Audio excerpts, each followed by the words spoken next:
nandito po kami sa mini stop and ang destination namin ay sa Wawa and kasama ko po ang aking mga kaibigan. Yan. Hi! So, let's go!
Ang sarap ng tunog, alam niyo yun?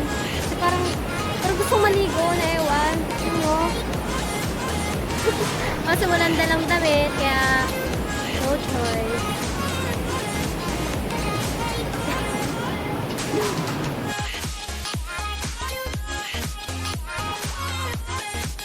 Yan, walang forever. Charot.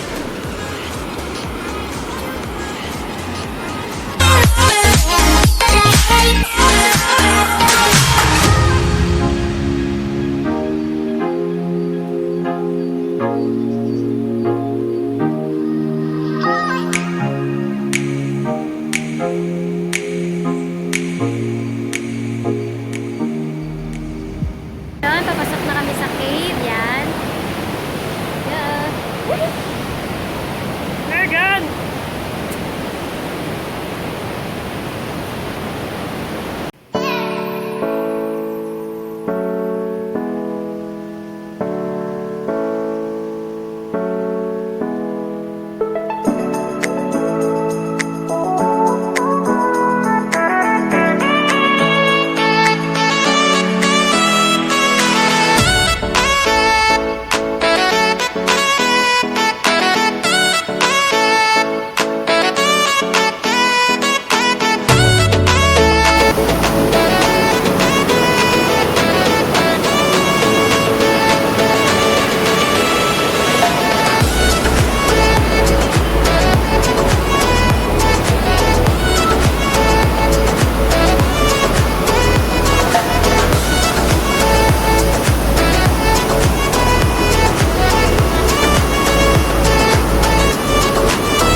Mag-i-interview na ako kung ano pong masasabi nila sa Kalikasan, sa mga nangyayari ngayon sa Kalikasan. So, maghanap po kami na pwedeng ma-interview.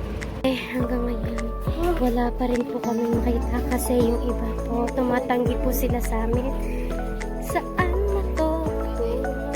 Kasi, hindi ko na kasi alam bakit.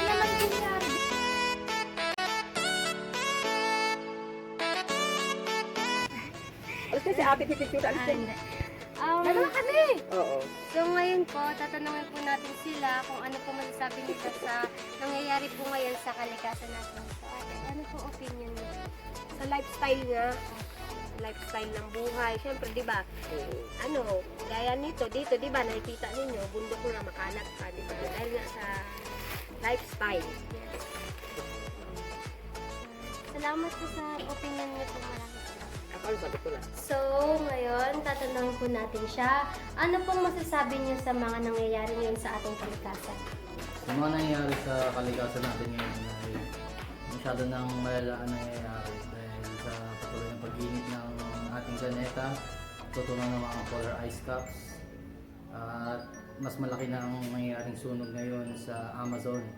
So, kinakailangan natin ng disiplina at maging kaparaan tayo sa pagtitipid, hindi kaya sa paggamit ng ating mga likas na yaman o enerhiya na kinukonsumo natin, dahil lahat ng ito ay magkakaroon ng apekto sa ating kalikasan. Dapat tayong maging mapanuri at maging maalam sa mga bagay na makakatulong sa ating planeta, kagaya ng pag-recycle at pagtitipid ng ilaw at anumang ating mga likas na yaman na maaari makapekto sa ating kalikasan. Thank you! 2, 3. Ano po masasabi niyo sa nangyayari po sa ating kalikasan? Ayun, mas okay na siya ngayon kasi dati na sobrang daming bahay dito. Sobrang dumi. Ngayon, tatanungin natin siya kung anong masasabi niya sa mga nangyayari ngayon. Maingay! So ngayon, tatanungin po natin siya kung ano po yung masasabi niya sa mga nangyayari ngayon sa ating kalikasan. So, para sa'yo, anong opinion mo? Sa ngayon, yung nangyayari sa ating kalikasan ay hindi na ganun kagaya ng dati. Ngayon, unti-unti na sila nasisira at hindi na napapahalagahan dahil sa mga ginagawa or minsan sa mga hindi na napapahalagahan ng mga tao. At yung iba, nagtatapon na lang kung saan-saan kahit may mga basurahan naman na malalapit. Hindi na Go lang! Sige na! ay, kakat mo yun, ha? Oo. Go! Tawag dito. Sa simple pagtatapon ng basura, hindi pa nila magawa. Minsan gumagawa pa ng illegal na Ano? Anong illegal? Kasi tumiyaw mo siya.